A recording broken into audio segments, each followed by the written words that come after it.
Let's go ahead and get started. We're excited. Again, we're going to have a very impactful and informative panel with our D9, Divine Nine members. Before we get started, first we want to thank our sponsors, which is Atrium Health and Food Lion. And we will pause when they do enter. They are on their way. We also want to make sure that we acknowledge Councilman Brown. If you would wave, this is her district. Thank you so much for being here. At this time, I'd also like to ask the chair of the Community Relations Committee to just come forward. Sam. Good evening, everyone. Good evening, everyone. You should be excited to be here.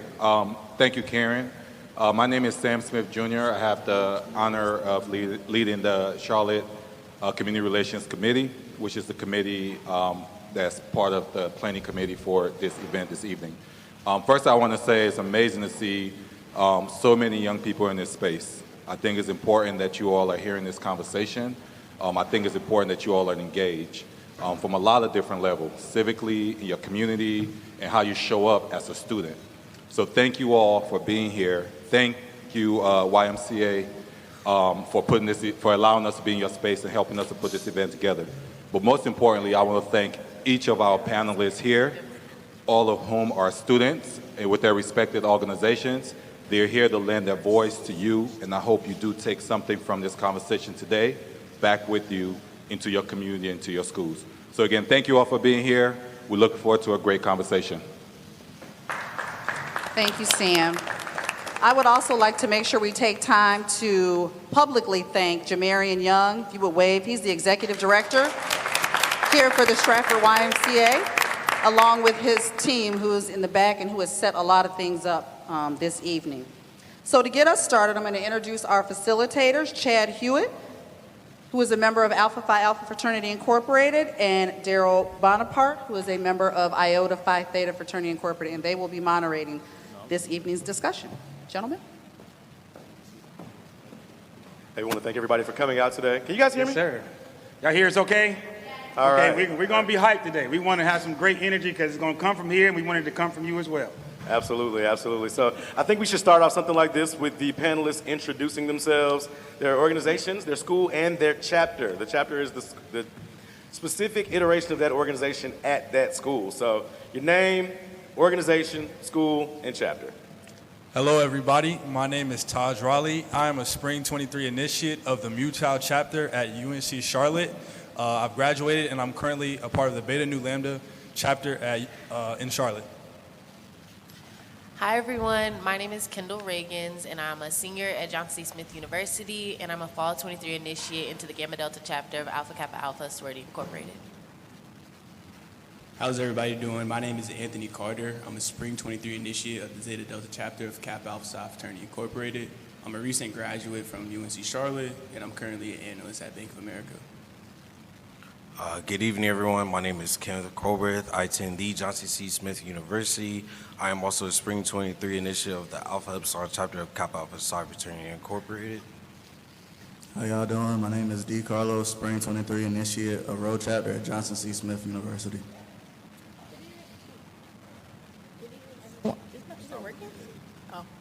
Good evening, everyone. My name is Renessa Gopi. I'm currently a Spring 24 initiate of the Iota Rho chapter of Delta Sigma Theta Sorority Incorporated, and I am a junior at UNC Charlotte. How y'all doing? My name is Justin Nixon. I am a Fall 23 initiate of the Alpha Epsilon chapter of Phi Beta Sigma Fraternity Incorporated, and I am currently a senior political science major at Johnson C. Smith. Good evening, everyone. My name is Markayla Taylor. I am a Spring 24 initiate of the illustrious Kappa chapter of Zeta Phi Beta Sorority Incorporated, and I attend Johnson C. Smith. Good evening. My name is Tanish James, and I'm a Fall 23 initiate of Zeta Phi Beta Sorority Incorporated, and I'm a part of the Sigma Upsilon chapter at Queen's University of Charlotte. Hey, y'all. My name is Adira Abdullah, and I am a Spring 21 initiate of the New Road chapter of Sigma Gamma Rho Sorority Incorporated at UNC Charlotte, and I'm a recent graduate, so I'm now part of the Beta Omicron Sigma chapter of Charlotte. Good evening. My name is Eric Hudson Jr. I am a Spring 22 initiate of Iota Phi Theta Fraternity Incorporated at Zeta Chapter. I have graduated and now I'm a member of the Iota Omega Alumni Chapter of Iota Phi Theta Fraternity Incorporated. All right, I want to thank our panelists for being here today.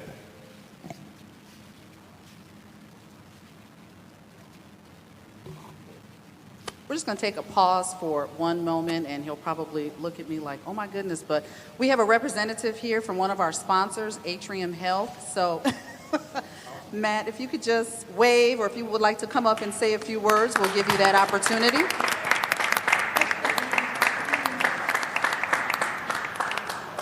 He's choosing not to, but we want to thank Atrium Health for all that they have been doing to make sure that these events go off. Awesome. So I want to thank all the panelists for taking time out of their day today to do this. And I guess we can dive right in? Yeah, let's do it. So during the March on Washington on August 28, 1963, during his I Have a Dream speech, Dr. King said, "Out of a mountain of despair, a stone of hope." It symbolizes resilience, optimism, and the potential for progress, even in the face of overwhelming challenges. Right now, we are faced with challenges that are quite overwhelming, but I know we shall overcome.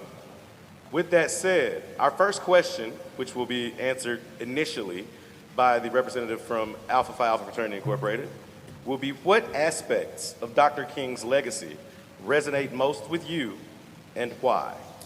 Thank you.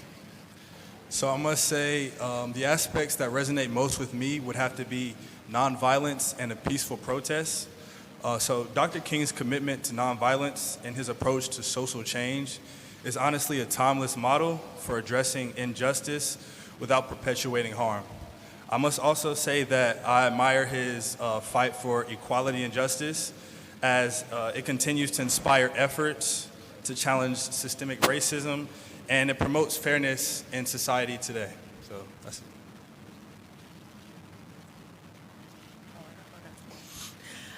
So I'd say the part of Dr. King's legacy that resonates the most with me would probably be his initiative to drive change. The fact that at that time there weren't many people, trying to step out of the comfort zone and be, that. Sorry, I was finding the word, be that pillar for change, and I really admire that about him. Of course, there were other leaders at that time, but it was like he was the face of the civil rights movement at that time, so he really had to take that on his shoulders, and the fact that he was able to do that really, I feel like, resonates with me and drives, my ideal for change, because I'm big on advocacy.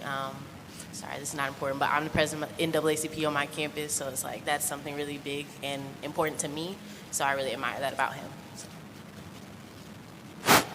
Yeah, no, I'll go on my point. I think something big about Dr. King's legacy was his fight for treating everybody the same. I think that's something that we kind of overlook, especially in today's society. I think we forget that at the end of the day, we're all human, and I think there's this big thing where especially with social media, we put other people on pedestals depending on their external or maybe their social status. And I think it can kind of put us off track with kind of what we're here for as humans. And I think his fight was to kind of going off what Taj said, that fight for equality is big. Because I think as young adults, it's something that I think we can kind of forget that, there's somebody on social media who may be doing something that we're not. But I think we just have to treat people fair. And kind of see it for what it is at face value and not kind of go off what we see. And I think that's something big that he fought for, kind of treating people the same. And I think I resonate with that a lot. One aspect I would say resonates with me the most is his ability to bring thousands, if not millions of people together for a peaceful protest, and understanding that violence isn't always the answer, and especially back then, violence kind of resulted in a harsh punishment, especially on people of color. So and he understood that at a larger scale and really brought everyone together to say, at the end of the day, we don't need violence right now, we just need peace. And bringing everyone together just really resonates with me. just like Kenny said, his ability to unite thousands of people and to persevere through all the violent acts that was happening to him, such as his house getting burnt down, the dogs, the hoses. Every day he was able to continue to fight and motivate without retaliating violently. Something about his legacy that resonated with me would be his leadership and his advocacy. I would say that he truly knew what he wanted, and he worked for it, and he stood on business. Like, he knew what he was fighting for, and he encouraged people to stand up to, and that really meant a lot. And even his name speaks volumes. You know, like, everybody knows who he is, what he stood for, and I think that is very powerful. Yeah, I kind of reiterate a lot of what everybody said. I just really appreciated his ability to tell the story of people who couldn't speak for themselves. He was really pivotal in being able to show some of the, damage that had been done to the black community and other groups who didn't have the power to fight for themselves. So I really appreciated just his ability to communicate and tell the story of people who couldn't, themselves. I agree as well. Something that resonated with me would be his courage to stand up for what's right and his commitment to nonviolence. And he showed how hope and love can bring us together in difficult times. Yeah, what stuck out for me was his desire for unity, and I think wanting everyone to come together towards a common goal. And I think that really strikes a chord with me with all the polarization and division that's kind of happening within communities and in between different communities. I would say that Dr. King's legacy of resiliency and hope is what sticks out to me. He showed us that no matter how tough things are, whether we're facing racial discrimination or internal conflicts, whatever's happening in our everyday lives, we're still able to persevere and rise above it and push for a better tomorrow. I think that his belief to be able to transform the world by starting with ourselves and being introspective is something that I carry with myself every day. So it's this idea of turning obstacles and things that are difficult in our lives, whether that be a bad test grade or a fight with someone else, and turning that into an opportunity for growth. I think that's something that my parents have taught me and that's deeply instilled, and it's reflected in his work too. To echo some of the sentiments said at the table, I think one of the more important things in his fight was the community that he was able to build in order to be able to have this fight. Like, he couldn't fight alone, right? He had to inspire the change. He had to encourage people to come out. He had to build the community, craft the community to be able to inspire those that he may not be as close to or as far from. So I think the community that he was able to establish in order to inspire that change really pushed the narrative forward, and I think that's what stuck out to me. Wow, very awesome. Thank you so much for your responses on this initial question. So many people might not even understand the correlation between Dr. King and these Divine Nine organizations. What I wanted to share real quick with everyone is that Dr. King was a member of Alpha Phi Alpha Fraternity Incorporated, right? And we always call them, they're the beginning, and in the end, they were the first, not the last, right? They were the beginning of everything that has to deal with African Americans not being allowed to have education. You had to go and establish your own education. You couldn't get into predominantly white institutions. So a lot of historically black colleges and universities were established as a result of that.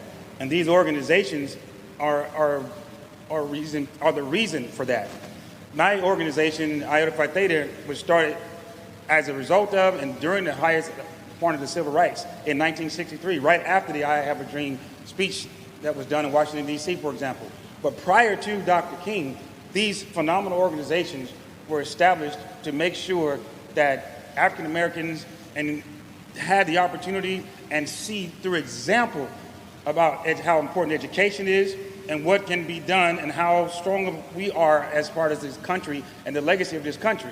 And men and women from these organizations have been the pillars of things that have been created, invented, things that we enjoy, the cell phones that you use, the television that we watch, the red lights that we stop at, the gas masks that we used when we was in Iraq. There's so many things. These people, these inventors and folks came out of HBCUs and they came out of these out of these organizations. So the correlation is Dr. King was a part of a legacy. Alpha Phi Alpha fraternity being the beginning, but you see these great men and women that are here before you and those, the millions that are part of the organizations that is called the Divine Nine. And what we are here to let you know is also, as you will find too, a lot of people don't know this as well, but the Divine Nine, a lot of the organizations, is diverse. They are predominantly black fraternities and sororities, but they do have other ethnicities that are a part of the organization that is about the black legacy. So Dr. King was about all of that, right? That we can be together in unity. He was about all of that. He and those who was with him. So the questions and answers that you will hear today will be about that unity, will be about education, will be about you making a decision when you go to college, and you, those who will be going to college, you're going to make a decision on what you want to be a part of. And it's not just about a Divine Nine organization. What in life that you want to be a part of, what legacy are you going to leave? What are you going to be a part of that's going to change lives in your community? What kind of example are you going to be for those that are going to follow you? These are before you now, but then it's going to be your turn very soon to be this example, to speak to young men and women, to tell them about why you would do what decision that you made, why you chose this organization, why you go the direction you went, why did you choose the degree you chose. You're going to be that person, and they're going to be sitting listening to you attentively. So as they spill their heart and their experiences, be prepared because it's going to be your turn in years to come. To further that, although Dr. King was a 1952 initiate of the Sigma chapter of Alpha Phi Alpha at Boston University, the torchbearers and architects of the Civil Rights Movement were members of a variety of these organizations. For example, Reverend Jesse Jackson was a member of Omega Psi Phi. Ralph David Abernathy was a member of Kappa Alpha Psi. Rosa Parks was a member of Alpha Kappa Alpha. So these organizations literally furthered the Civil Rights Movement and continue to carry that torch on into and through the 21st century onto today, which is why this next question, which will be began to be answered by the member of Alpha Kappa Alpha. Also, happy Founders Day. How can young people today continue Dr. King's work in advocating for justice and equality?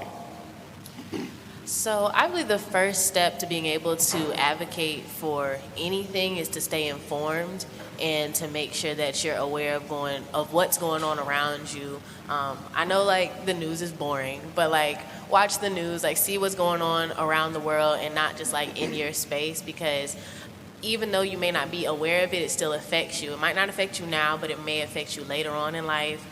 It might affect you in 20 years, who knows? But make sure you stay aware of what's going on to be able to have the knowledge to advocate for yourself, and then be able to put yourself in a space, in a position to meet people, to be able to further yourself, because you can't get anywhere or advocate for yourself. You don't know people. You don't know the people around you. You don't know who can help you. You never know who knows who. So make sure you're never like closed off. It just all goes together. Like don't close yourself off. Stay informed to be able to make that change and ready yourself to be that difference. Yeah, that's a great starting point. And to kind of piggy off of that, one thing with being informed and knowing everything, it can kind of be stressful. So I think the next step with that is definitely taking what you learn and then focusing on what you can control. I think the question you can kind of ask yourself are like, what are these things that you're seeing in the news that kind of affect you in your daily life, and how can you apply that change to yourself now? I think it's important to know that we're all part of a bigger picture, and the steps that we take may not feel like they're beneficial, but it's the importance of seeing that bigger picture, seeing kind of where we're at now to one man's speech, or the legacy that he kind of imposed on the society. And I think encouraging each other to take those steps as well. We have to realize like we're one person and part of a bigger team, especially if you want that change. And I think taking control of what you control, understanding that what you are doing may not feel like it's really doing much, but seeing that bigger picture, seeing the impact that you're having, understanding your why you're doing that can kind of help. And it goes a long way when you kind of have that mindset about taking control of like your life for change. I would say more so, look back at his legacy, research his legacy, understand the things, the methods, the ideas that he did and how he succeeded. And then more so, how do I want to say, like, put it to use in today's society and what we're going through now. See if you can adapt to it. See if you can help others adapt to it. Go out, vote. Go out, do an activity, or more so be active in your community and making sure that equality is still there and really advocating for that. Because at the end of the day, if you don't advocate, it's not going to be there anymore. And more so, people are going to take control versus not taking control. I'd say, like, nowadays the best way to advocate is to use social media. Everybody use social media for, like, dancing and stuff, but if you use it for, like, to be heard, people are gonna hear you. Thousands of people internationally listen and watch people every day on Instagram, TikTok, Twitter. So make that your best friend. Do your research, know what you're talking about, and use social media. I would say two things. One thing is to truly believe that you can make change. Everybody can make change. You can make change. And it's a difference between thinking about it and saying it and actually believing it. And I would say the second thing is to really educate yourselves. You can only do better when you know better. And so if you don't know what you're working towards or what you're fighting for, you're really not going to make any progress. So I would say educate yourself, because that's what really matters. Yeah, I agree. Just use your mind and use your mouth. So, or use your words. So, one thing that like really works is making sure that you stay informed, and the different avenues for collecting information. So, you have social media. You have the news. You have different outlets that share information. So, making sure that you're collecting that and learning more, and then also sharing the information and insights that you learn with your peers, and also in the different spaces that you move in. Because you have spaces that you're in now, and you're gonna have spaces that you move into, as you go along and get older. So, yeah.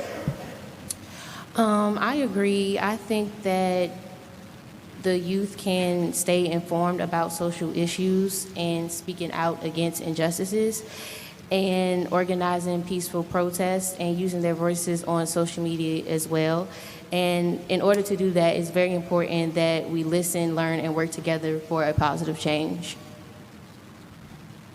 Yeah, I would say don't shy away from healthy conflict. A lot of the times, I know I personally don't like confrontation, but when you're not talking to people who don't disagree from you, who don't have a different experience from you, you get kind of trapped in just like a bubble of everyone that shares the same opinion and has the same experience. So make sure that you are talking to people who disagree with you, even if you might get upset. They may say something that kind of devalues an experience you have, but use it as a learning opportunity, like my peer said, to stay informed. I want to heavily emphasize that you all have a very powerful tool at your fingertips. And I know you're thinking it's your phones or social media, but really it's your voice. Dr. King's work wasn't just about big speeches, but it was about action. It was about having a thought, an idea, and putting the steps on paper and putting it into action and doing the work that's necessary for it. I think we have to be able to amplify our voices and speak up for those whose voices aren't being heard, and ensuring that they have the proper platform to elevate their own voice as well. I think you can do that by standing up for what's right in your school, and again, using social media, which was emphasized earlier. But also, again, to reiterate what Tanis has said, simply having open conversations with people that have a difference in opinions of you. Because that gets people thinking, and it gets people to listen to your side, but also listening is important too, understanding their side. That's what healthy conversation is. I think whether you're fighting for justice, that can be racial equality, gender rights, or standing up for someone who can't speak up for themselves, but that's what creates change. Dr. King said, I'm going to quote him, don't ask me where it's from, I don't know, but Dr. King said, injustice anywhere is a threat to justice everywhere. So keep that same energy and make sure that you're creating change, because you have the ability to do so. I want to back up a second to what Kendall was saying earlier about research, and I even want to go a step back even more. I think the way to be a great leader is to be a good follower. For example, you have mentors, you have people that you look up to. Look up to them, communicate with them, be a part of, have them be a part of their lives. I'm sure they'll be helpful to help you out. Learn their lessons. Don't make the same mistakes they did. Learn from them. Be able to create your own mistakes, I guess, in that way. And then that way, once you get to the forefront, you'll be able to be more effective than even they were. The only way we can really make waves with this gradual fight is if we have one generation after another after another. The only way we can hope to make any progress is through improving on the ones that came before you.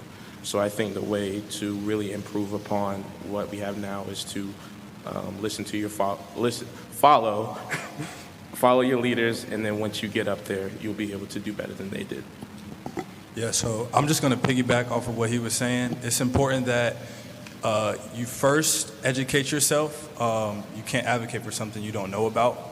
So after fully educating yourself, I would say, secondly, raise awareness by supporting grassroots movements, push for policy changes in your community on the daily. Just realize the problems that are at hand in your society and see what you can do about them. And then lastly, I just say participate. Peaceful protests, community service events. I know there will be a lot going on this weekend, so if you're not doing anything, just go out. And yeah, holiday events. Just go out and be there. Sometimes that's all it takes. Great answers for all of you. We're going to switch it up just a little bit. We want to ask you guys to keep the responses to 60 seconds or less. But this next question is only for the sororities. We're going to do some questions only for the sororities and some questions only for the fraternities, okay? We're going to try to keep this thing rolling. So this one we'll begin with Delta Sigma Theta. We'll begin with you. What do you think Dr. King would say about the progress society has made since the Civil Rights Movement? I think he would say that we made powerful strides since back then, but it's still a lot of work to be done. The fight is never over, and it's always something to fight for and something to change. And as someone with color or people of color, we're always at a disadvantage. And so even as a black woman, even more at a disadvantage, it's always something to fight for and always something to improve because society is against us, period. And that's just facts. So I would say, the work is never done. And that's what I think he would say.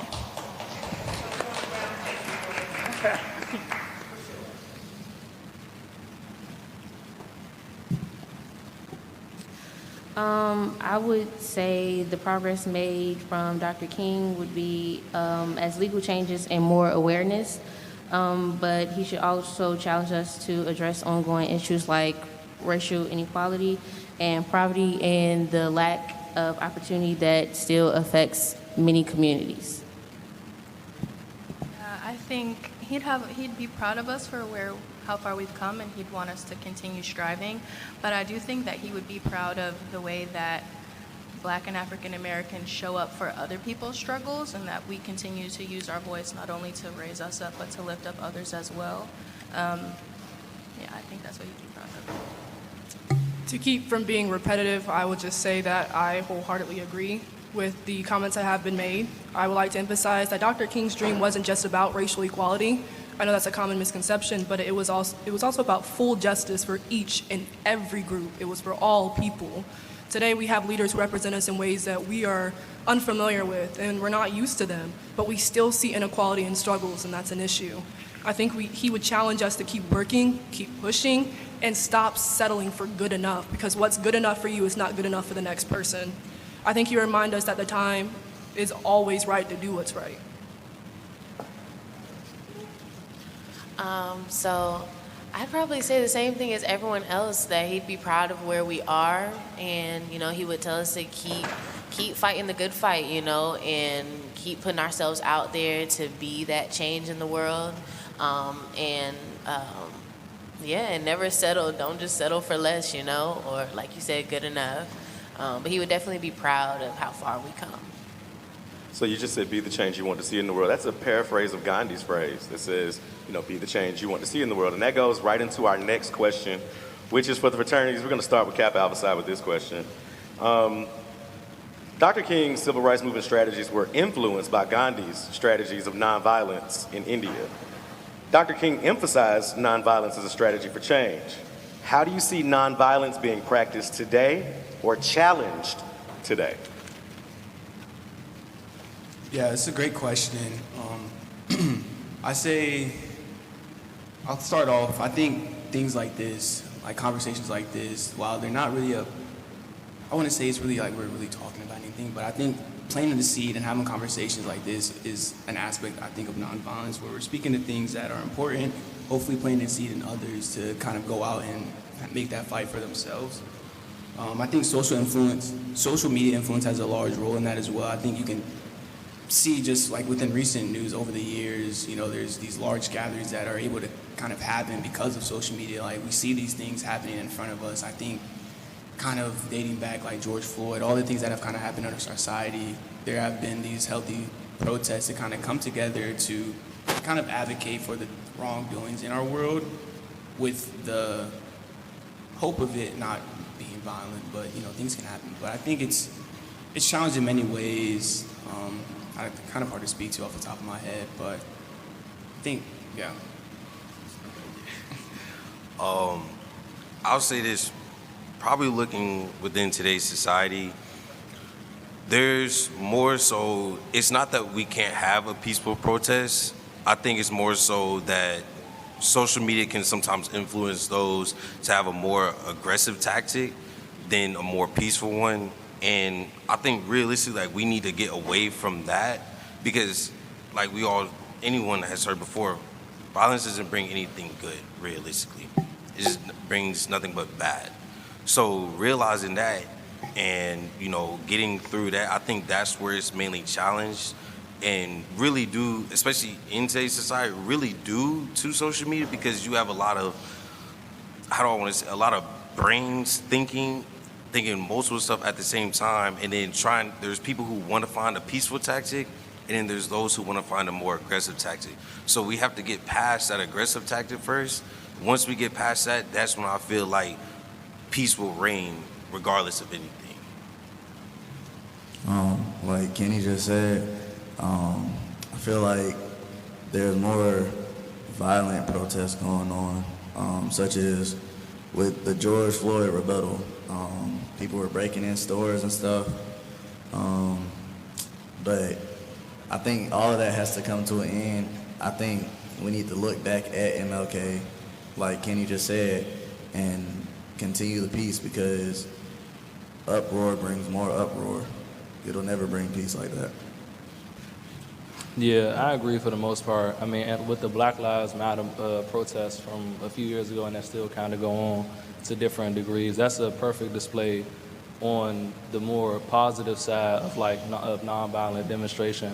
Of course, there was some destruction and some riots that occurred that might not have been the most positive depiction of the movement, but I think it's also something to not necessarily support, but also to understand why that might occur, because it's a display of the feelings of not being heard or being understood or supported by people in the most destructive way. So it's not necessarily the best way to handle it, but it is something to still pay attention to see how much anger and how much frustration that people actually have. So it happens in both ways currently.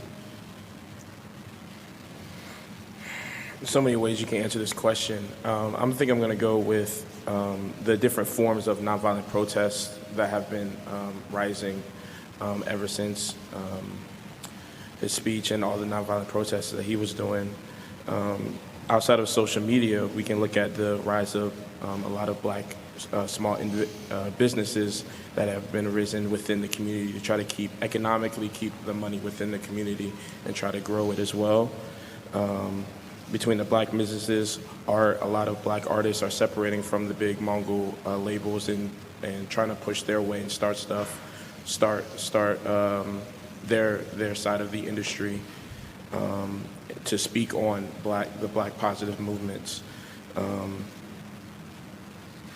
I think a lot of what's going on in terms of the black community and how disconnected it feels at times. I think that's a perfect example of one of the things that Dr. King probably wouldn't like. And I think that we need to come together a little bit better, a little bit more, especially with the use of social media, and be able to really figure out how we're going to fight for our justice as well. Yeah, so I would say ways that it's challenged is when peaceful protests are accomplished, but the media and news outlets kind of make it seem like it was a violent occurrence. The media can mix up things. So I just say an eye for an eye will leave everybody blind. We must not fight fire with fire, but still stand up for ourselves peacefully, and that shows growth amongst us as a people. Just gotta have one love for everybody. Thanks for those answers. We have to remember that Dr. King actually balanced his desire for nonviolence with an understanding of some of the more radical elements when he said, "A riot is the language of the unheard." Let's remember that 98% of those George Floyd protests were deemed peaceful by the FBI. And I think the last time we saw a violent protest in this country was 2021 on January 6th? Oh, wait, sorry. Anyway, so do you guys in the audience have any questions for these D9 members? I'm sure you guys got some questions. Come on now. Please do. I'm gonna come on this side, and not only if you have a question, if you have a statement. Got one right now. All right. This is for anybody, so what influenced you to get into your organization? What influence made you choose your organization? I'll go first. So, I mean, I think it perfectly wraps up into the whole theme of this panel. So, my organization, Phi Beta Sigma Fraternity Incorporated, we have a long history and legacy rooted in social action and social justice movement. So, we done have, members involved in the civil rights movement, and different displays of political advocacy and just community engagement overall. We have youth mentorship groups that help develop the leadership and personal development of young men. Social action programs that focus on advocacy, political engagement in our communities, and then we also we provide scholarships and academic support for students that are pursuing education, and then we also have an element that focuses on like economic empowerment in the black community. So for me, it was looking at the legacy and the impact that I could potentially do, because when you join the organization, as we all know, it's a lifelong commitment, and there's a life in college that you get the experience, but there's also work and the experience that you get after college and Greek life. So for me, I was looking at it as a whole and what I could do for the rest of my life that aligned with my purpose and what I wanted to be able to impact. Jump in, guys.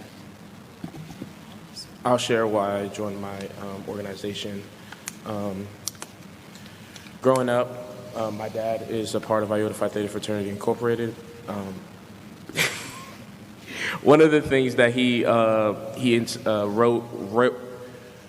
raised me to be was part of the core stars of our fraternity, including scholarship, and I thought that was a thing for me, because education is always something that's going to be close to my heart, because if we're going to fight for social justice, if we're going to fight to make a change in this country, we have to start by at least knowing how we're going to fight. It's always not trying to brute force things. Maybe you have to think about it tactically, and getting the education to be able to understand some of the concepts that we need to be able to fight back in this country is one of the things that inspired me to be able to join my fraternity specifically, especially considering a lot of the founders of our organization. Like my brother said, we were founded right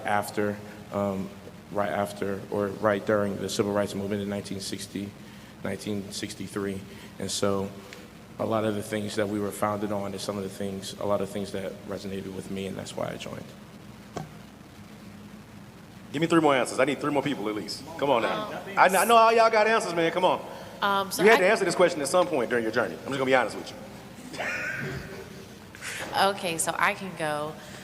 So growing up, I was always, surrounded by women of Alpha Kappa Alpha. My mom is an AKA, my aunts, Everyone who is around me and the women that I look up to are members, and I felt as though, as I went into college and I, was growing into myself and coming into my own, that becoming the woman that I want to be, and I want to be like those women that were around me, and like I said, my mom is literally like my hero in this world. She is everything that I hope to be, and that she is an alpha woman, and I was like, okay, I want to be her too. So, Keep it moving. Keep it moving. So for me, my story is kind of similar to Kendall's. My father, he's also a member of Kappa Alpha Psi Fraternity Incorporated. Throughout the years of me growing up, when we lived in Ohio, I would go to chapter meetings with him all the time as a little kid. Actually, my godfather, he's a member as well. So really sitting there understanding, not really understanding, but like just sitting there in a room full of men, great men, Kappa men at the same time, and really looking at them, and then even going to high school, being a part of Kappa League and going through that, I always saw Kappa men, like that's the male role model I always saw. Like that was always the figure I always saw. So realizing that, coming to college and getting the chance to be a part of this org and join this org, it really let me know, like at the end of the day, like all that work I did for Kappa League, coming in and knowing certain things, having a sense of like, I'm sorry, not a sense, having the ability to do community service. Like I love community service. Like I love doing it. I just love giving back to the community at the end of the day. Being a part of the org, now mind you, I'm not saying like no other org does community service. We all do great community service at the end of the day. But just seeing the work that Kappa did, I wanted to be a part of that, and I wanted to build my own legacy and continue a legacy. Keep it moving, guys. Got one more can answer? I could go next. Okay. So my story is a lot different. My family's from Trinidad. They came to America. They met in New York, and that's where I was born. I'm a first-generation student, so they didn't go to college. They don't know anything about Greek life. Not gonna lie, they thought it was demonic. They was not going for it at all. But I came to college, and I was under the impression of, the stereotypes of white Greek life and other things like that the media shows. And I did my own research, and I saw that, D9 Greeks, they put in the work, they put in the time, the energy, and they really work towards what they want to do and what they are fighting for and what they advocate for. And I would say that the ladies of Delta Sigma Theta, they really resonated with me, and I love what they stood for and the work that they do. And, I work towards it, and I'm here. And I would say that you don't want to make your org your life. You want to really think about what you can bring and what you can do for the organization as well.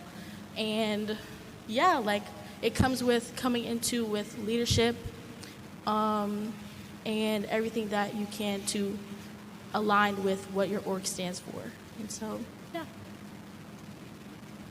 Nice. Any more questions out there? Yeah, anyone? Question, comment? Oh, let me get right over here. My name is Faith Triggs, and AKA Alpha Omega Tau Omega in Fort Mill.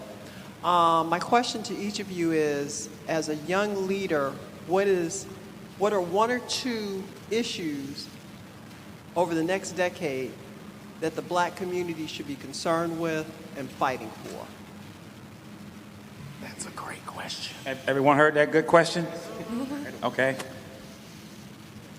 I can speak on this. An issue that I truly am passionate about is domestic violence, and I think there's a stigma on domestic violence that it only happens to women, and I truly want the people of color in this world to break past that stigma and understand that it is okay to ask for help. It's important to lean on the people that you love and that you trust, and to make sure that you have a support system so that if something does happen, you're talking to people, and to believe them when they're telling you, hey, I think maybe you need to kind of reevaluate the situation that you're in, because unfortunately domestic violence impacts people of color at a highly disproportionate rate, and it's not going to stop until as individuals, we take the time to learn about ourselves and continue to speak up against it when we see it happening to those that we care about. I would say that a couple of big issues in the Black community, probably like one, over policing in the Black community. I feel like that's a really big issue that we have to deal with now and in the coming years. I also feel like especially in North Carolina, like recent voter ID laws and the changes that are going to be made, as well as like redistricting laws, like all of those are forms like voter suppression and people trying to stop you guys from making your voice heard. So if you guys don't know about those and the changes that have been going on, look that up, because people are trying to suppress your voice and make it so it's harder for us to vote and make those changes and advocate for ourselves. So I think those are like three really big issues in society. Any other responses? I think one thing we need to look out for, especially with the boom of social media, a lot of people have a lot of voices. There's a lot of voices out there that are speaking different things. In an effort to help out the Black community as a whole, I think we need to be careful about not coming together and creating separate sections of the Black community that are looking for the same thing. I think we all need to use those voices that we have to really come together, collaborate, be as much as we want to be heard, we have to come together and make that voice as loud as possible. So I think that's one thing that we definitely need to look out for in terms of coming together. I'd say one thing we need to get out of is the mindset that we can't make a change. Just because you was born into poverty doesn't mean that you have to stay in poverty. You can go to school. If your parents didn't go to school, you can still go to school. They didn't graduate, you can still graduate. If you grew up in a single parent household, doesn't mean that your kids have to grow up like that. We gotta get out of that mindset, because that's the biggest thing that's killing us, in my opinion. I would say to add to that would be, going off mindset, is challenging stereotypes. One of the things that I majored in college was actually Africana Studies, and I conducted several studies into the research and interviewed individuals, and oftentimes going back to asking for help, it was because they were stuck in this mindset of, this is how society labeled me, so this is who I think I am. And I want to tell you that's not true. You are who you say you are. I heavily want to emphasize that, and one of the classes that I took was a movie class, and we actually watched films from different decades, and we saw how people of color are being portrayed. And looking at how students today say, okay, well, this is how they're portrayed in media, so this must be how people view me, so this is how I am. And that's not true. Challenge those stereotypes. You know what you're capable of, so go out and do that. You're able to create that change. I have something. I think one of the biggest issues is black on black crime. I see too often that we're killing each other, and then we expect, it's just not okay. People's moms are crying, and I feel like we've came way too far as a people. The people that we're even talking about, Dr. King, he pushed for things, and we're just going back on them. So moving forward, I just feel like we have to understand the value of a life, and that once a life is taken, you can't get it back. So I feel like that's a big issue moving forward that we have to take care of. I want to, this is a panel, and I want to thank you for that question as well. And I'm going to come right to you. She has a question. I wanted to say to you all as well to keep in mind, the audience, we have a generation, there's a generation gap, obviously, as you can tell. I don't think anybody in that middle section has this going on, right? So my parents used to say things to me as well because of the music that we listen to, right? And there's a movement to put music into your life to not promote positivity. And I know we love our music, what have you, and they say, oh, it's good, whatever. And you know, they call it mumble rap and all this other stuff like that. And I'm speaking of what's coming. What I think is still going to be an issue, and is going even further, is the issue of that type of music that is in our community, and it is promoting nothing, literally, but negativity. But my parents were saying the same thing about our music. Believe it or not, what we had from the 80s and 90s, that music, when we started getting the West Coast rap, it went south.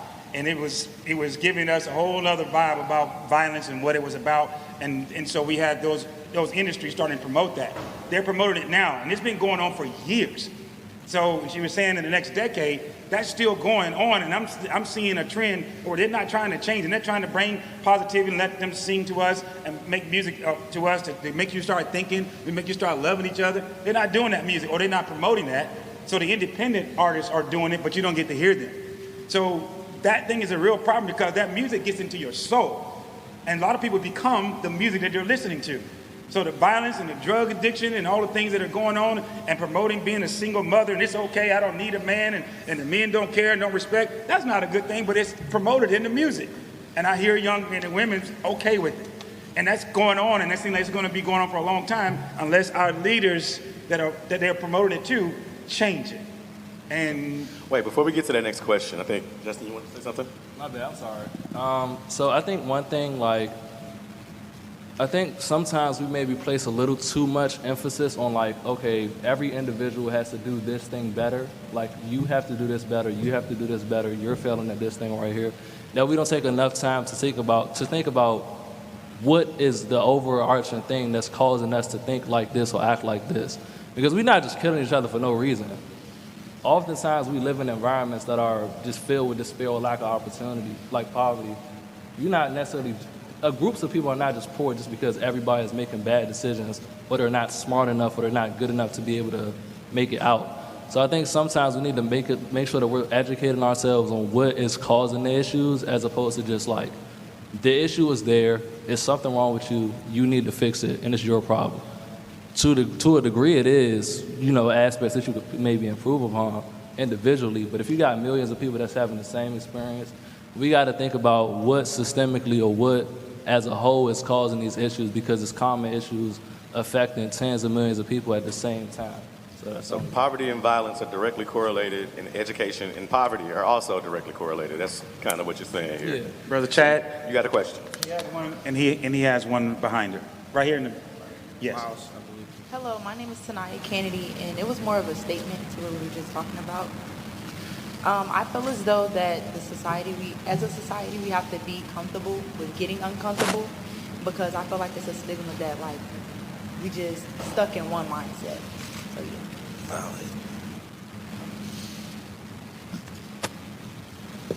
Good evening. My name is Miles Gilliam. I also wanted to agree, but I feel like being young, you have to have change for yourself. You have to look for and read about books for changing yourself. I mean, if you're going to listen to getting killed, I mean, what do you expect? You know what I'm saying? The community is not going to change unless you change within yourself. Because a lot of people now are hypocrites.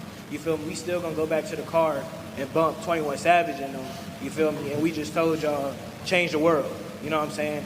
But another question is, when y'all did join y'all Greek life, how did it affect y'all as a regular college student? Like, when y'all first entered, was it hard? Like, could y'all manage y'all time management? How was it? We have a question over here. Hold on, let them answer this question first. It said, once you joined your organization, how did it affect you as a regular college student with your time management and, I would like to say, social skills as well? I'll answer this one. So if you're already somebody who lacks time management skills in general, you're going to struggle a lot in Greek life. When I came in personally, I was in a lot of roles outside of Greek life before, and I took on, I think, 3 e-board roles in my fraternity at the time. It's definitely not easy, but I think the biggest thing is when you do join, I think a lot of the time you hear you're gonna put in more than what you get out of it. So having that mindset and wanting better for yourself, I think is, it's a challenge. And I think when you're young, you want to challenge yourself and put yourself to the table if you do see yourself to be a leader. And it's definitely, you learn a lot, but it's definitely challenging. And I would say, I think the second point to your question was, I forget. It was, how did it change your life from the time management, and I said social skills aspect? Yeah, it definitely improved my social skills and time management skills. Time management, I think, is something everybody works on throughout their life. It's not something you kind of get. I'd say for myself, social skills, you get to put into positions like this to practice. When you're in your meetings with your brothers or sisters, you can practice those as well. When you're speaking to the campus community, those are times to practice. So you definitely get a lot of practice to really hone your skills if you really wanted to put that work in to become a leader. Other responses? So for me, I feel like when I came into college, I was already having to deal with like my time management because I play tennis, and so like I'm a student athlete. I do a little bit of everything on campus. Like I'm president of NAACP, and I also find time for AKA because it does take a good amount of time, especially being that I'm in like a smaller chapter, so we do have to take on more roles. I can't really like fall into the pack, you know? So you make time for the things that you care about and the things that you want. And since like, you know, AKA is something that I love and I care about, I make time for it. And you know, you just gotta know how to make a schedule and keep a schedule and know how to say no. Cause even though I care about AKA, sometimes I gotta tell them no because I don't have time for it. But you know, like you said, you make time. Like I made time for this. It's my Founder's Day, so I mean. Oh, it's okay. You gonna get outside. Any other responses? Yeah, later. I can answer. I think the best way to explain it is to think about it as a job. Yes, you apply, you know, you get in, blah, blah, blah. The work officially starts when you get in. And it's a lot of work to be done. It's always something to be done. I would say that responsibility, prioritizing, and of course time management is super important. And I would say that you got to truly think about it as you're not only you anymore. It's a bigger picture, and you don't only like stand for yourself, you represent your organization as well. So it's a reputation that you have to uphold and an image because, you know, you're not only you anymore. You're part of something bigger, your line, your chapter, all of that stuff like that. And a lot of responsibility comes with that. So yeah, you just got to be prepared. And I know it's hard to say that. But you won't like truly understand it until like, you know, you're in it, but it does mean, you know, a lot. You know? We're gonna jump to the next question, but what I will say is that I can't speak for everybody else, but I know during my membership intake process way back when, they had creative ways of teaching me to manage my time, and I still use those to this day. And I think some of y'all can like really understand what I'm saying here. All right, let's move on to the next question. And she had a little voice issue, so she wants me to read it off for her. How does your organization help the Black community, and how can young people keep that work going? Great question.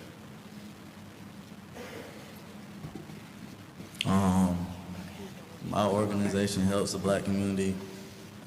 We go over to, I can't think of what it's called, but every Thursday we go over to a middle school over off of Albemarle. I think that's how you say it, Albemarle? Yeah. And we go over there and we'll go outside, we'll play kickball, play baseball, spend some time with them. Then we'll go inside, help them with their homework. Then we got people in our chapter, such as me. I coach a basketball team, I coach a football team over at the YMCA. We do coat drives, we do food drives. We do a lot of stuff. I know the Kappas at our school do it, the AKAs at our school do it. A lot of drives and stuff like that. A lot of the members around North Carolina, I know for sure. I kind of travel back and forth between A&T and Charlotte. And so one of the things that my organization does really well is they like to focus on scholarship. And so that's even for our college kids in school and the kids that have already graduated. And one of the things we really do, I really like about our organization is we have business events in terms of working on resumes, working on interview skills, working on job applications, and making sure that you're advancing not only in IOTA but also in your career, and making sure that you're on top of your game, and so you're able to give back. Any other responses? No, you okay. I've been talking a lot. I would say I go to UNC Charlotte, so it's a PWI. So a lot of the things that we do on campus is outreach to the Black community to get them involved.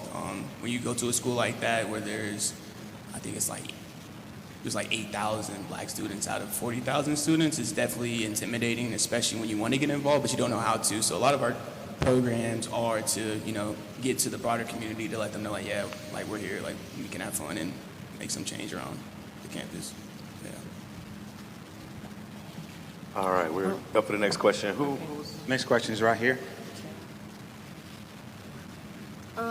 How did Greek life change y'all, like within yourselves? Like, how did y'all notice y'allself change or a difference or similarities that y'all had before y'all joined y'all fraternity or sorority?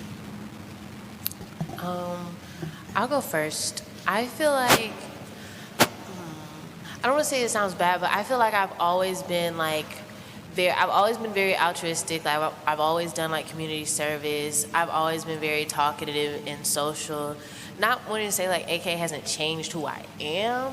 Like it's a part of me. I feel like it has helped my like conflict resolution skills and being able to deal with different personalities. But as a person, I feel like I've always been this type of person, and AK didn't change that for me. But it has taught me new skills to be able to take into the real world. But like my personality and me, I feel like it didn't change me. I'm gonna be real. In my circumstance, I used to be a shy person, especially back in high school. I used to stay in the crib. I never really left. I really started going out probably like towards like right before COVID. That's probably when I started going out more. But coming to college, joining this org, it really taught me confidence and really more so being out there. Like this today, I would not do this normally. I'm gonna be honest. I don't like being in front of people, but also I like to challenge myself at the same time. And I think that's what it also taught me, is to challenge myself whenever I feel like I can't do something. And it's like, well, you know you can, you just don't want to. And I'm like, okay, well, let me challenge myself. And then also looking at it, you make the letters, you don't ever let the letters make you. And every Greek knows that in here. You don't ever let the frat or sorority, you don't ever let the 3 letters across your chest, you don't ever let it change you. You change them, realistically. I agree with Kenny. I would say that nothing has really changed. It has made me like more structured, but just like right now, like taking the opportunities to come and speak to y'all is something that has helped me within my organization. I will say that being a part of Greek life has deepened my commitment to civic and social engagement for sure, and being more involved in my community.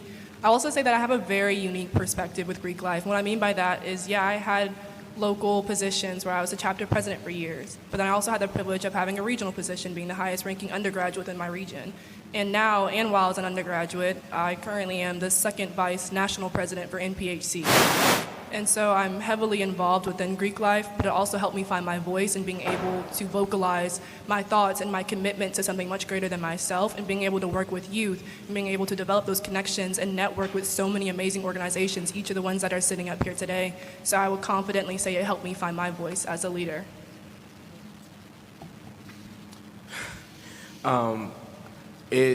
My joining Iota Phi Theta Fraternity Incorporated helped me broaden my perspective, look at the world a little bit differently, especially when it comes to the impact your fraternity has. Even though you're not connected to some of those people that are making those changes, actually knowing about their change kind of inspires you to be, well, I'm a part of that fraternity, which means I can do it too. With that opening and that broadening of the perspective, it kind of helped me see the world a little bit differently. Especially joining the fraternity I've joined, it kind of opened myself up to a lot of things that aren't really talked about, like men's mental health. And a lot of things that just, men's mental health specifically for me kind of was like opened my eyes to, because it's not something that's normally talked about. And so constantly doing more research, spreading more awareness about that definitely changed my perspective on a lot of stuff. All right, so next question.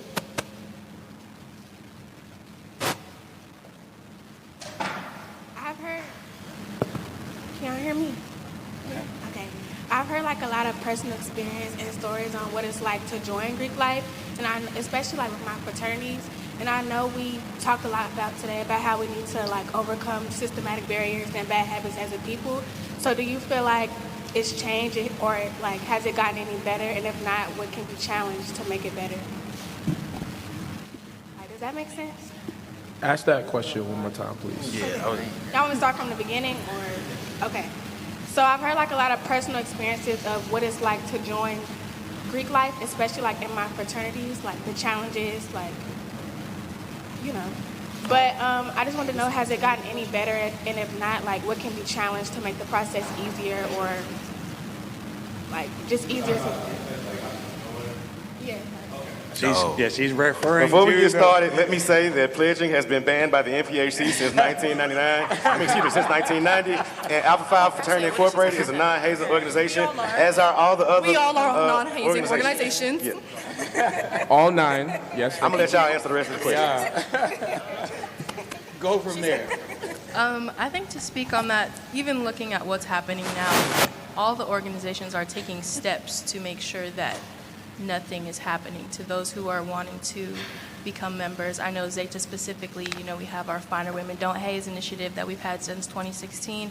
And towards the end of last year, beginning of this year, we started partnering with the Anti-Hazing Network. So there are resources out there and our organizations are using them to make sure that we are attracting people instead of kind of pushing them away and making them not want to be a part of this, because it is a lifelong commitment. And, you know, I know my journey into this, me and my line sister, it was beautiful, and we got to get to know each other, get to know our advisors, and get to know ourselves a little bit better.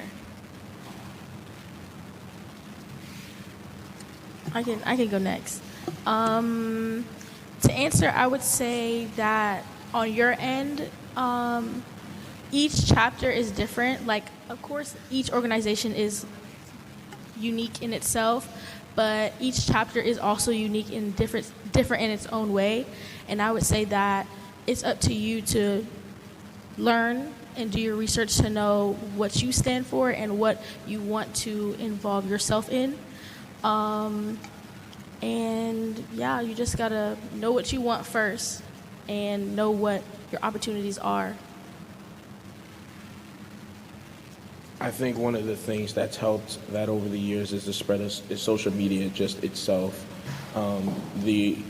Specifically with my fraternity, the spread of social media kind of helped the awareness of just putting more emphasis on the scholarship and the history of our organization, and that would help pave the way for future generations. One of our mottos is building a tradition, not resting upon one.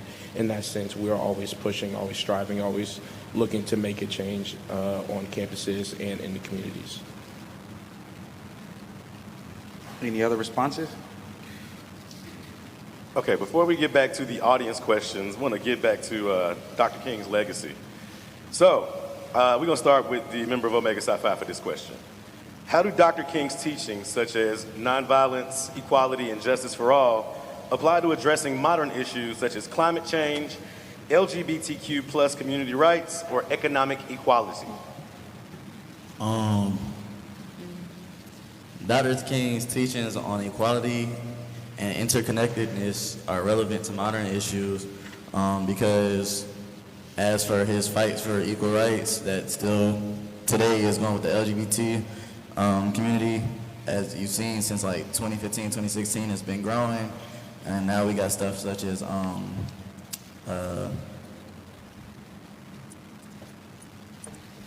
climate change, LGBTQ rights, and economic inequality. Now we got things going such as like different genders and stuff, and King would want us to accept that. Dr. King would want us to accept that. I'm done.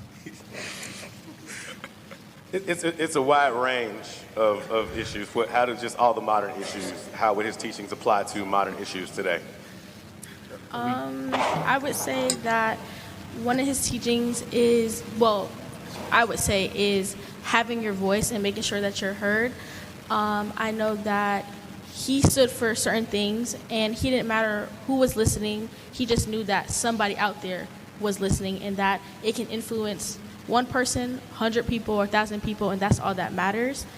And I would say that it addresses modern day issues because it takes more than one person to make change, and power comes with numbers.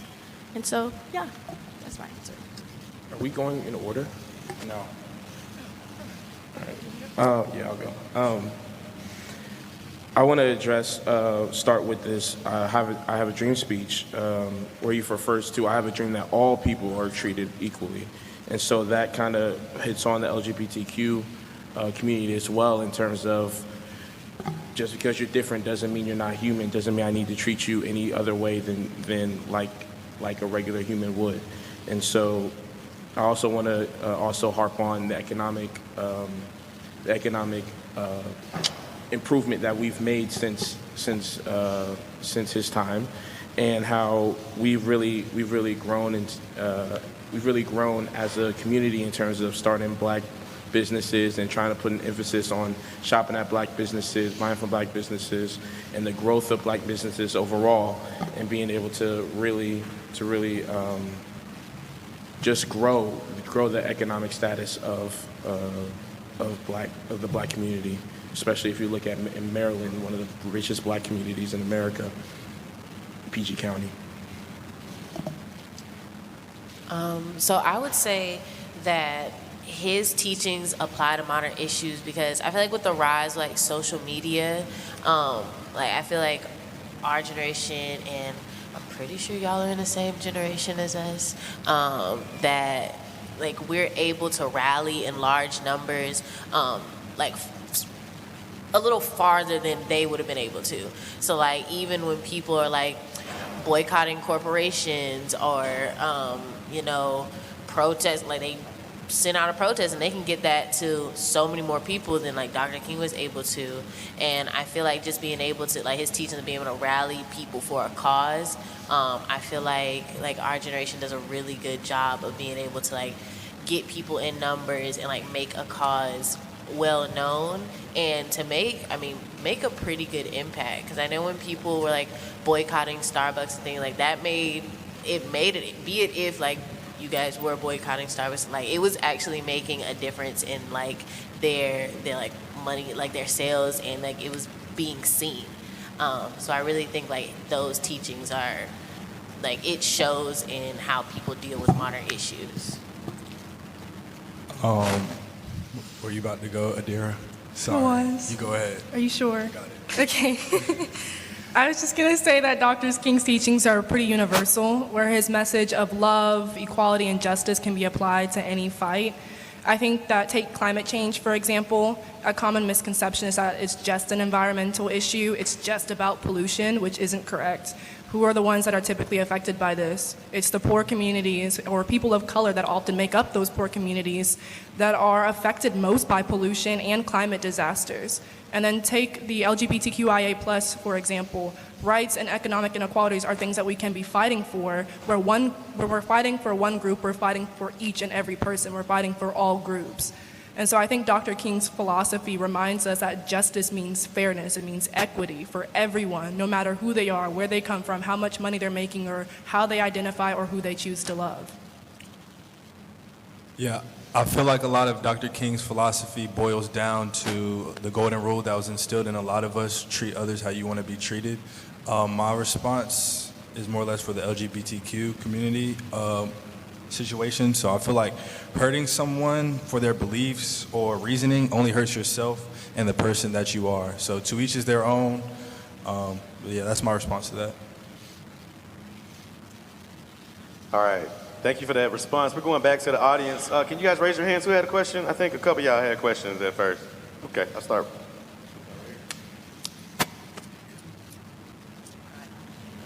We all know that strength comes in numbers. How can we inspire those around us who are hesitant to speak up or make changes out of fear of judgment?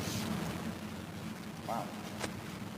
We know that strength comes in numbers. How do we convince those that are around us who may be hesitant to assist in making change? How do we convince them to join the fight? think you have to remind them that they're not alone, right? Like, this is not just a fight. This is not just them fighting. It's, though you may not see the people around you that could be also fighting for the same cause, there are people there around you, even if you're right next to them. Grab a friend, grab 2 friends, grab 3 friends, grab 4. Build the community. One thing I was talking about earlier, build the community so you can remind people that they're not alone. There's always, especially when it comes to racial injustice, there's always somebody somewhere fighting for that justice. Whether you can remind them that they're not alone, I think is the most important part. I think my response to that will probably be like, you have to believe in your cause, like strong enough that it compels people to want to follow you. I believe like people are natural like followers when they feel like a strong spirit, like when they feel somebody who's passionate about something, and you know, you'll be like, okay, I feel her, like I can get behind this, you know? And so I feel like just feel passionate about whatever you're passionate about, just feel so deeply about that people like gravitate towards you and they start to, you know, hear you and see your cause. But I think that's the best way to be able to, you know, get out your comfort zone and be able to really like advocate for whatever you believe in and your cause. Were there any more responses? Okay. There was a question. Was it a gentleman? Yeah, right here. We got one. Right in front of you. Okay, let me get to her right quick, and then I'll come to you. Hello. My question is for the people on the panel who goes to a PWI. What are some words of encouragement would you give children or teenagers my age to get their voices heard? So this is for the question for people that go to PWIs on the panel, or went to PWIs like myself. What is some advice you would give to have your voices heard on campus? Is that kind of question? Okay. Yeah. What was some advice you would have to help people get their voice heard on campus? I would say join your organizations. You know, a lot of PWIs have a Black Student Union, NAACP. There's a lot of organizations on campus who are already kind of fighting that fight of making sure that their voice is getting out there. So I would say definitely going to whatever student work office on campus and being on the lookout for flyers about these interest meetings, about these organizations, because there's definitely people in the room who have the same thoughts as you, who are more than willing to kind of help you out and kind of lead you to the right path of making sure your voice is being heard on campus. So I think anybody at a PWI can agree to that. Just join organizations. That's the best thing you can do for yourself. Yeah, and I'll piggyback off what Ant said. If there aren't organizations for you to join, start one. Get your group, start small, and then you never know what it can turn into. Things like that are major at PWIs. I saw it during my time, and it was very effective. So if you don't see an organization, start one. Yeah, I would also say lean on the faculty and staff members at that institution that look like you. You know, you might be experiencing imposter syndrome as a student. They face it as a student, and they're probably experiencing it as an educator as well. So find a mentor at your university, someone who believes in you and that you can go to with hard questions and how to navigate any conflict you may experience at your university.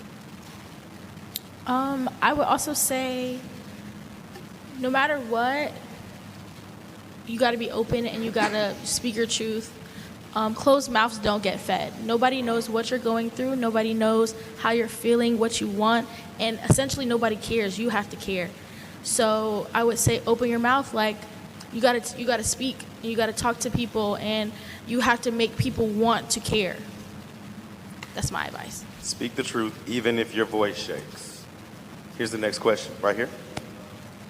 What were your mindsets going through the process to get into your organization?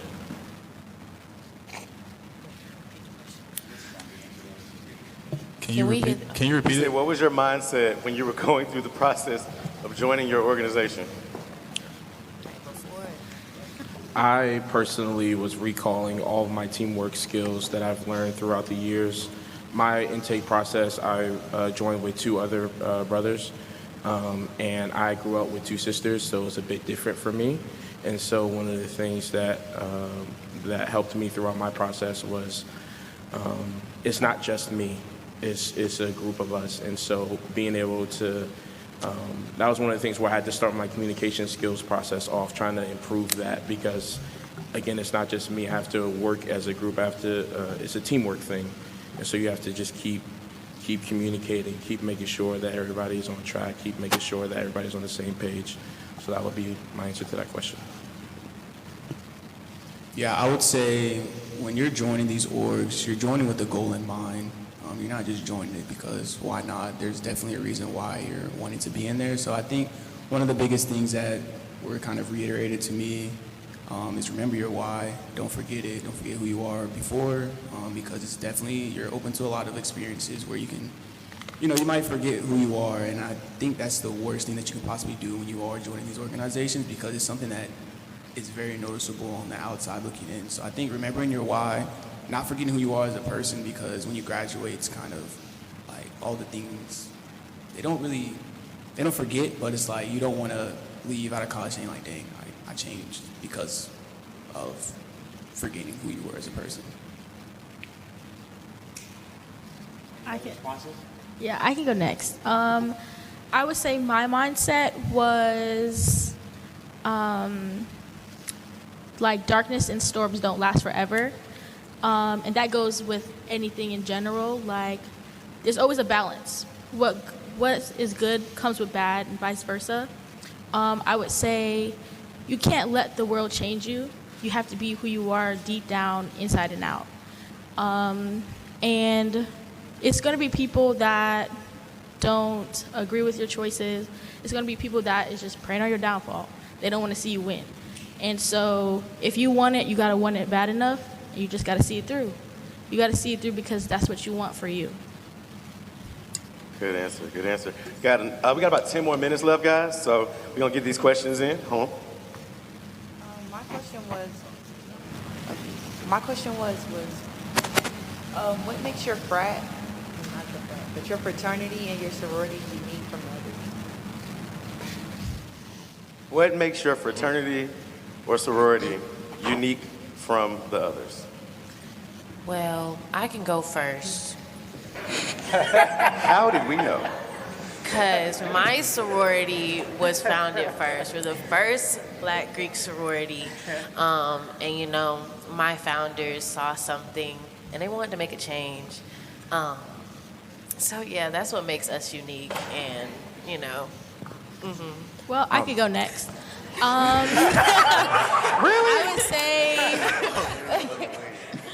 I would say that, my founders, when you know better, you do better.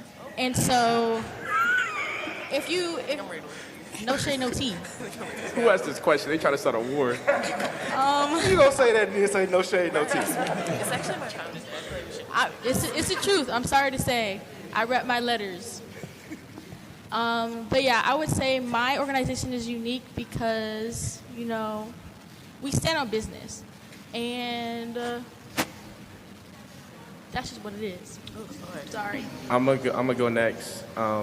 One of the things that makes my organization unique is that although like I said before, our founders, we were founded during the Civil Rights Movement. One thing that a lot of people don't know is that our founders weren't traditional students, undergrad students. A lot of them were graduate students trying to balance jobs, ROTC. One of them was a math major and doing ROTC. A lot of our founders were not traditional students. Like I said before, they were doing different things, had families, had wives that they were trying to take care of, working jobs, especially around that time period. It was a hard thing for everybody to go through. And so the ability to be able to start an organization as against the grain as it was is something that makes my organization very unique. And I will jump in. I will say there are a lot of things that make my organization unique. For instance, my founders were all educators. I will also say that we are the only sorority founded at a PWI, and during that time, there was a ton of racial discrimination, as you know, but we were actually building our sorority right beside the KKK house. And so it was incredibly difficult, and I'm sure you can imagine the struggles that my founders had faced, but that's what makes us unique, and that's where we get that resiliency within our sorority. Something that stands out from the rest of the sororities with my organization is that, and something that drew me to my organization is that I feel like it applied to the principles that we have, which is scholarship, service, sisterhood, and finding womanhood. It resonated with my personality, and I felt like we were down to earth. That's something that drew me to them. And we are the first and only sorority to be constitutionally bound to our frat brothers, Phi Beta Sigma Fraternity Incorporated. I would just say, as a Kappa man, I think our motto is achieving every human endeavor. I feel like that kind of speaks for itself. I feel like when you walk into a room, you have an expectation, and I think you know that expectation, and I think you have to kind of excel. You have to kind of push yourself to the next level as a Kappa man, right? Because there's people always looking at you. There's that expectation you have for yourself, and like I said, it's bigger than you when you're in these fraternities, and you have to represent your org, right? And I think that's a big thing with my fraternity, that we have to stand out in that way at all times. For us, I'll say two things. Our motto, first off, is friendship is essential to the soul. So it's a fraternity built on friendship. Everybody comes together like brothers. We'll help each other out in any type of need, whether it's 2 a.m., 3 a.m. If your family's struggling, we'll help you out.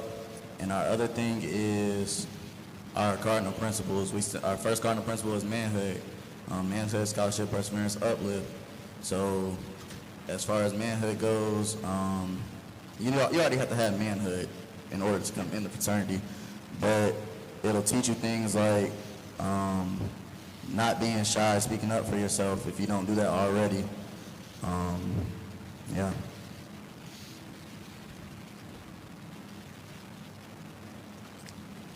Any other statements? I'll go. Sorry. Our aims are manly deeds, scholarship, and love for all mankind. I feel like what's different about us is just the way that we carry ourselves. It's a very prestige fraternity to be a part of. And you can, just some notable members of Alpha Phi Alpha, Thurgood Marshall, obviously Dr. King, Stuart Scott, Governor Westmoreland. Just the stuff we pride ourselves on, scholarship and just making a change in the community. We pride ourselves on voting and just always making a change in our community. So, yeah. Brother Chad?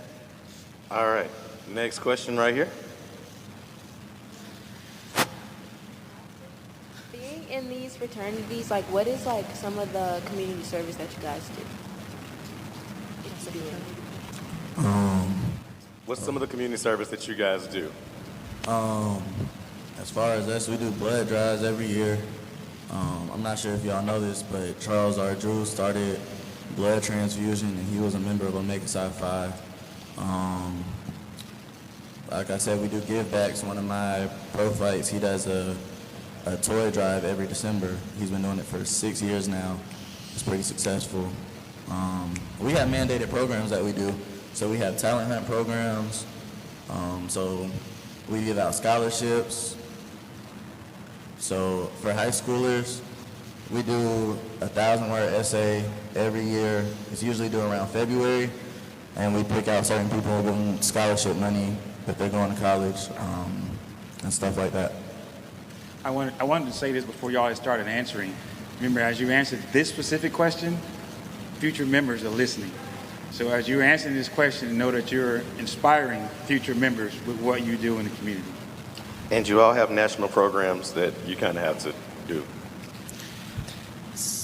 So for AKA, we have national programs that every single one of our events we host on our campus, we have to deal with some of them. We have advocate for social justice, uplift our local community, improve our local environment. So a lot of things we do are definitely geared towards those specific things. I know in my chapter, like recently, we made like sandwiches to hand out to the homeless. We did like 150, maybe, yeah, 150 sandwiches. We have a day of service coming up for MLK Day. We host workshops when it was election season. We were hosting workshops when it came to like voting rights, people understanding voting rights, getting people registered to vote.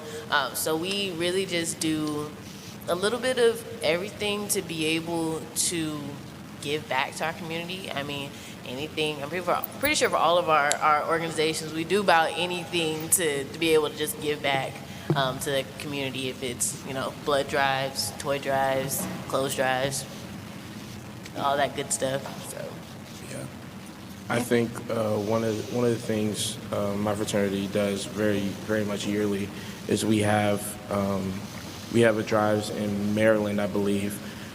We have cancer drives and the St. Jude Walk are like two of the biggest things that we participate in and lead in terms of our community service. Okay, I'll go next. I would say that Sigma Gamma Rho has a lot of amazing national programs, and the first two that come to mind would be Operation Big Book Bag, which is where we're collecting toys, but also school supplies and giving them to a bunch of different schools and ensuring that students are properly equipped with the supplies they need for the upcoming year. I also think of Swim 1922. If you know someone in your life that can't swim, if you don't, I'm one of them. I'm trying, don't worry about it. But this program basically allows, it mainly teaches people of color, but teaching them how to swim, and it's decreasing the drowning rates that we do see.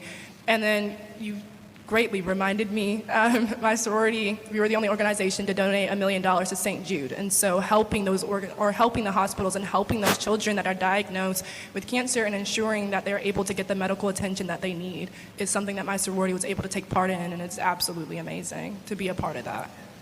All right. And another thing I want to emphasize before we go to this next question is that each one of these organizations actually have a group that mentors teenagers. Alpha, I know you mentioned Kappa League earlier. I know the Deltas have Delteen, so that's something that you may want to look into right now if you find yourself interested in something. Did anybody else have a response? Yeah, I was going to go as well. Now that you're speaking on mentorship and like youth development, we have our Sigma Beta clubs where we mentor young men aged 8 through 18 and instilling in them the skill sets rooted in leadership, athletics, social exposure, and cultural awareness, I believe, if I'm not mistaken. So we work with a lot of young men in schools across the country. I know at my high school, I didn't know it at the time or really know much, but we have a Sigma Beta club where they get them actively involved in the community. They also had them do voter engagement work during the 2020 presidential election, so that was good stuff that they tend to do with the Sigma Beta clubs. Social action, we do a lot of advocacy work, lobbying. We also do a lot of policy advocacy, both in local communities, also state and federal. Education, we do a lot of scholarship and academic support for students such as yourselves. So we provide a lot of scholarships for students who are going off to college, other academic support. And then lastly, our Bigger and Better Business program, which focuses on economic empowerment, financial literacy, and just kind of business acumen for primarily black businesses. So we do a wide variety of different services. Nice. Before we get to this last question, because this last question we're going to take from the floor, we want to ask the panelists to stay afterwards, as well as the teams that are here. We're going to take a photo afterwards, and we're going to get to this last question, and then we're going to wrap this on up. So, since you guys were like in intake like at PWIs, do you feel like just having like a smaller like line group was like better for your togetherness of just feeling like closer to the people that you're with instead of like the lines that are like with 100 people? Y'all know what I mean? Yeah. Oh, okay. Well. So do you think having a smaller intake group was better for your togetherness? For those of you that did have a small intake group, do you think having a smaller intake group was better for your togetherness and brotherhood or sisterhood than having a larger one? And she mentioned specifically at PWIs, but I know that small lines happen at HBCUs as well. Yeah, I mean, in my experience, it was me and one other person. We were a line of two.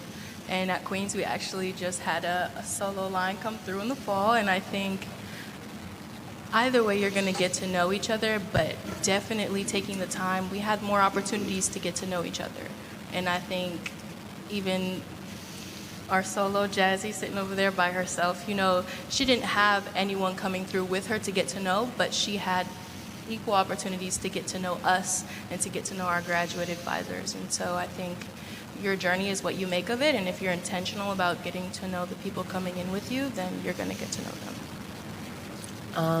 I would say I don't go to a PWI, but I had a, I guess, relatively small line. I have 14 line sisters, and I would piggyback off of her. Like, it really is like what you make of it, and if you have the intentions of getting real sisters out of it, then you'll get sisters. Like I'm gonna shout out my line sister. She's sitting right there. That, you know, that's my girl, you know? And so you can find like real deep sisterhood if you look for it. Because if you could have a small line and you can not like anybody. And you could have 50 line sisters and like all of them. It really, you know, you make it what it is. Big line, small line. If you want to know them, you'll know them. If you don't, you don't. Yeah.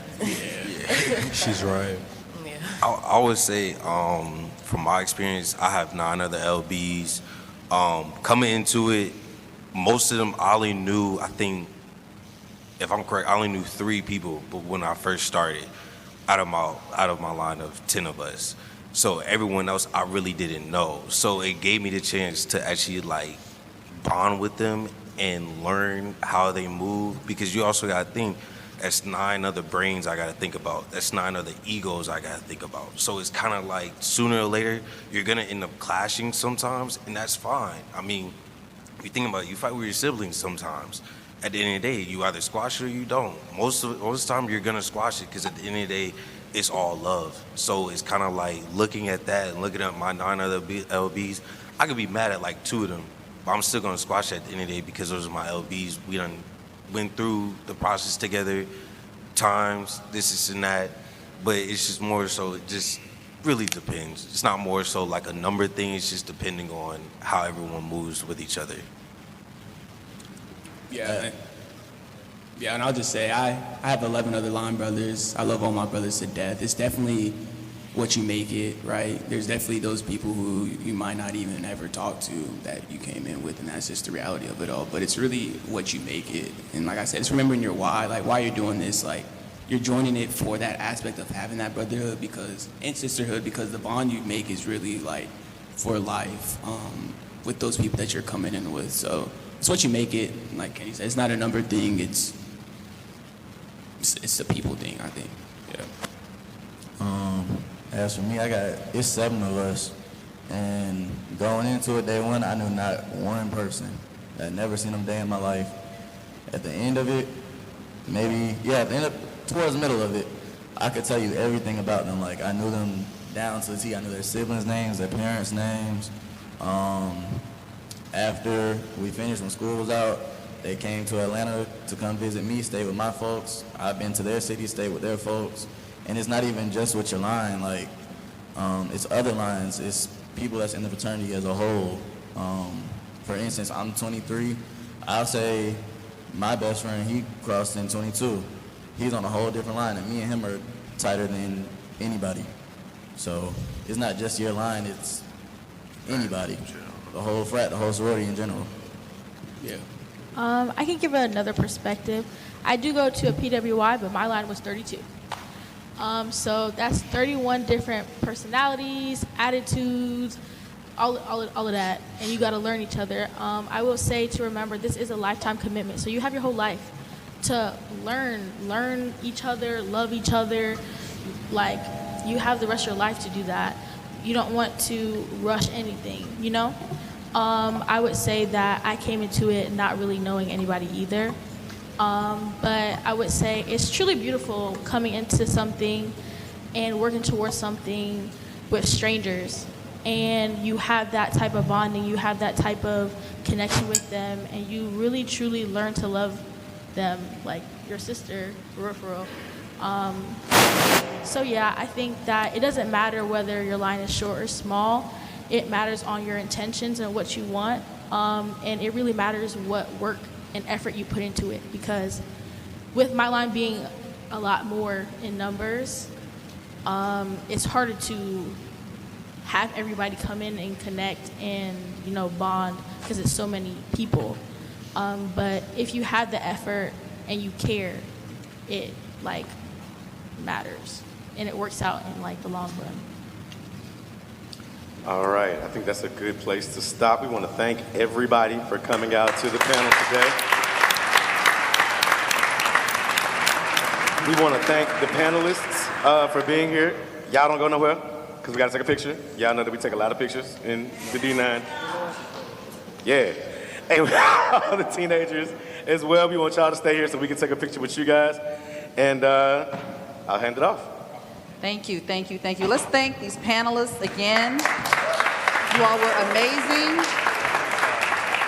This is the future sitting in this room, in the audience and across the front here. So thank you all so much for your yes. At this time, I want to bring up the chair of the Community Relations MLK Committee, Dolores Reed Smith.